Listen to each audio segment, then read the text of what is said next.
Billions of dollar ਦੇ ਵਿੱਚ state ਦਾ surplus ਹੋਵੇ ਤੇ ਵਰਲਡ ਦੀ 7ਵੀਂ ਵੱਡੀ ਇਕਨੋਮੀ ਹੋਵੇ ਤੇ ਉੱਥੇ 1,13,000 ਲੋਕ ਸੜਕਾਂ ਤੇ ਸੌਂਦੇ ਹੋਣ, ਇਹ ਬੜੀ ਸ਼ਰਮ ਵਾਲੀ ਗੱਲ ਹੈਗੀ ਆ।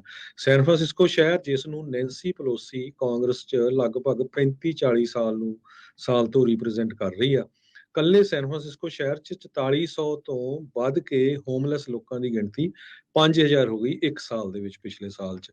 ਗੈਬਨ ਨਿਊਸਮ ਸੈਨ ਫਰਾਂਸਿਸਕੋ ਦੇ ਮੇਅਰ ਰਹਿ ਚੁੱਕੇ ਆ ਤੇ ਅੱਜ ਕੱਲ ਕੈਲੀਫੋਰਨੀਆ ਦੇ ਗਵਰਨਰ ਹੈਗੇ ਆ, ਤੇ ਇੱਕ ਵਾਰੀ ਫਿਰ ਉਹ ਨਵੰਬਰ 'ਚ ਇਲੈਕਸ਼ਨ ਲੜਨ ਜਾ ਰਹੇ ਆ ਤੇ ਉਹਨਾਂ ਦੀ ਅੱਖ ਯੂਐਸ ਦੇ ਪ੍ਰੈਜ਼ੀਡੈਂਟ ਤੇ ਆ।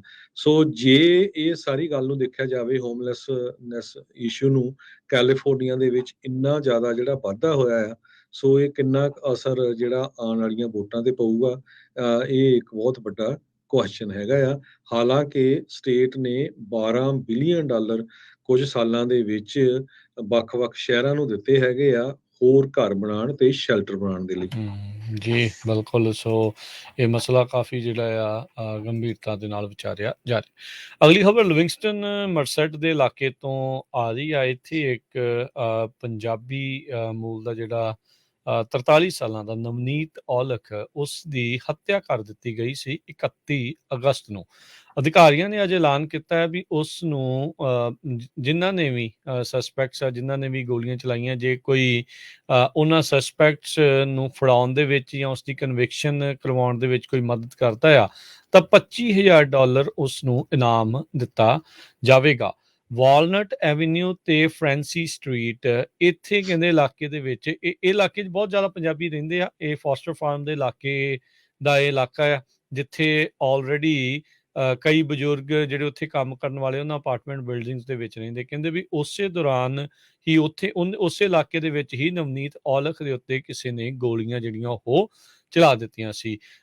ਉੱਥੋਂ ਦੇ ਲੋਕਾਂ ਦੇ ਨਾਲ ਗੱਲ ਕਰਨ ਤੋਂ ਬਾਅਦ 'ਚ ਇਹ ਪਤਾ ਲੱਗਾ ਵੀ ਉਸ ਇਲਾਕੇ 'ਚ ਕੋਈ ਰੌਸ਼ਨੀ ਦਾ, ਸਟਰੀਟ ਲਾਈਟਸ ਦਾ ਕੋਈ ਇੰਨਾ ਜ਼ਿਆਦਾ ਖਾਸ ਪ੍ਰਬੰਧ ਵੀ ਨਹੀਂ ਹੈਗਾ। 43 ਸਾਲਾ ਨਵਨੀਤ ਔਲਖ, ਉਸ ਦਾ ਜੇ ਦੇਖਿਆ ਜਾਵੇ ਤਾਂ ਕਹਿੰਦੇ ਵੀ ਪੁਲਿਸ ਨਾਲ ਵਾਹ ਵਾਸਤਾ ਪਹਿਲੋਂ ਵੀ ਜਿਹੜਾ ਉਹ ਪੈਂਦਾ ਰਿਹਾ ਹੈਗਾ ਆ। ਕਈ ਤਰੀਕੇ ਦੇ ਉਸਦੇ ਉੱਤੇ ਪਹਿਲੋਂ ਵੀ ਚਾਰਜਸ ਜਿਹੜੇ ਉਹ ਲੱਗੇ। ਹੁਣ ਇਸ ਮਾਮਲੇ ਦੇ ਵਿੱਚ ਕੀ ਗੱਲ ਹੋਈ ਹੈ, ਇਹ ਜਾਂਚ ਦਾ ਵਿਸ਼ਾ ਹੈ, ਜਿਸ ਨੂੰ ਲਿਵਿੰਗਸਟਨ ਪੁਲਿਸ ਡਿਪਾਰਟਮੈਂਟ ਆ ਉਹ ਜਾਂਚ ਕਰ ਰਹੀ ਆ। ਸੋ 31 ਅਗਸਤ ਦੀ ਸ਼ਾਮ ਨੂੰ, ਰਾਤ ਨੂੰ ਇਸ ਦੇ ਉੱਤੇ ਗੋਲੀਆਂ ਚਲਾ ਕੇ ਇਸ ਦੀ ਹੱਤਿਆ ਜਿਹੜੀ ਆ ਉਹ ਕਰ ਦਿੱਤੀ ਜਾਂਦੀ ਆ ਤੇ ਅਜੇ ਤੱਕ ਪੁਲਿਸ ਨੂੰ ਕੋਈ ਸੁਰਾਖ ਜਿਹੜਾ ਉਹ ਨਹੀਂ ਮਿਲਿਆ ਵੀ ਕਿਸ ਦੇ ਦੁਆਰਾ ਇਸ ਘਟਨਾ ਨੂੰ ਅੰਜਾਮ ਦਿੱਤਾ ਗਿਆ ਆ। ਤੇ ਉਹ ਬੰਦਿਆਂ ਨੂੰ ਫੜਾਉਣ ਦੇ ਲਈ ਹੁਣ $25,000 ਦਾ ਰਿਵਾਰਡ ਜਿਹੜਾ ਆ ਉਹ ਰੱਖਿਆ ਗਿਆ ਆ। ਇਹ ਕਹਿੰਦੇ ਵੀ ਕਿਸੇ ਨੂੰ ਇਸ ਸ਼ੂਟਿੰਗ ਬਾਰੇ, ਗੋਲੀਬਾਰੀ ਬਾਰੇ, ਕੋਈ ਘਟਨਾ ਬਾਰੇ ਪਤਾ ਹੋਵੇ ਤਾਂ ਲਿਵਿੰਗਸਟਨ ਪੁਲਿਸ ਡਿਪਾਰਟਮੈਂਟ ਨੂੰ ਜਾਂ ਉੱਥੇ ਜਿਹੜੇ ਡਿਟੈਕਟਿਵ ਡੋਨਲਡ ਕੋਲ ਜਾਂ ਡਿਟੈਕਟਿਵ ਸਰਜਨ ਜੌਨ ਰੈਮਿਰੇਜ਼, ਉਹਨਾਂ ਦੇ ਨਾਲ ਸੰਪਰਕ ਕਰਕੇ ਉਹ ਜਾਣਕਾਰੀ ਦੇ ਸਕਦੇ ਹਨ। ਜੀ, ਅਗਲੀ ਖਬਰ ਵਿੱਚ ਚਲੀਏ, ਯੂਬਾ ਸਿਟੀ ਤੋਂ ਆ ਰਹੀ ਹੈ। ਯੂਬਾ ਸਿਟੀ ਦੇ ਵਿੱਚ ਇੱਕ ਡੇ ਕੇਅਰ ਓਨਰ ਨੂੰ ਅਰੈਸਟ ਕੀਤਾ ਗਿਆ ਆ।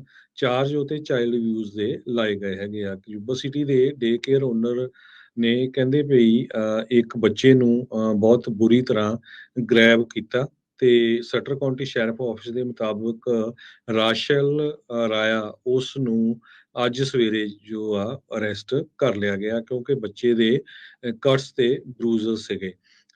ਇੱਕ ਮੌਮ ਜਿਸ ਦਾ ਬੱਚਾ ਉੱਥੇ ਜਾਂਦਾ ਆ, ਸਮੰਥਾ ਮੈਰੀਮੈਨ, ਉਹ ਕਹਿੰਦੀ ਆ ਵੀ ਸਭ ਤੋਂ ਵਰਸਟ ਫੀਅਰ ਹੁੰਦਾ ਵੀ ਤੁਹਾਡਾ ਬੱਚਾ ਕਿਸ ਤਰ੍ਹਾਂ ਡੇ ਕੇਅਰ ਦੇ ਵਿੱਚ ਰਹਿੰਦਾ ਹੈਗਾ। ਕਹਿੰਦੀ ਵੀ ਉਹਦਾ 3 ਸਾਲਾਂ ਦਾ ਬੱਚਾ, ਜਿਸ ਦਾ ਨਾਮ ਸਵੈਸਤੀਨ ਆ, ਜਦੋਂ ਉਸਨੇ ਪਿਕਅਪ ਕੀਤਾ ਤੇ ਉਹਦੇ ਬਰੂਜ਼ਸ ਸੀਗੇ ਬਾਹਾਂ ਦੇ ਉੱਤੇ ਤੇ ਲੱਤਾਂ ਦੇ ਉੱਤੇ ਵੀ। ਸੋ ਇਹਦੇ ਨਾਲ ਕਹਿੰਦੀ ਵੀ ਮੇਰਾ ਹਾਰਟ ਬਹੁਤ ਬ੍ਰੋਕ ਹੋਇਆ ਵੀ ਇਹ ਇੰਨਾ ਜਿਹੜਾ ਬੁਰਾ ਹਾਲ ਆ ਬੱਚੇ ਦਾ ਕੀਤਾ ਗਿਆ ਹੈਗਾ ਆ। ਤੇ ਇਸ ਸੰਬੰਧ ਦੇ ਵਿੱਚ ਡੇ ਕੇਅਰ ਦੇ ਓਨਰ, ਜੋ ਕਿ ਲਾਇਸੈਂਸਡ ਹੈਗੀ ਆ ਬੀਬੀ ਰਾਸ਼ਲ ਰਾਇਆ, ਇਹ out of home day care run ਕਰਦੀ ਸੀ। ਇਹਦਾ ਫਿਲਿਪਸ ਰੋਡ ਦੇ ਉੱਤੇ ਡੇ ਕੇਅਰ ਸੈਂਟਰ ਆ, ਉਸ ਨੂੰ ਅਰੈਸਟ ਕਰ ਲਿਆ ਗਿਆ ਹੈਗਾ।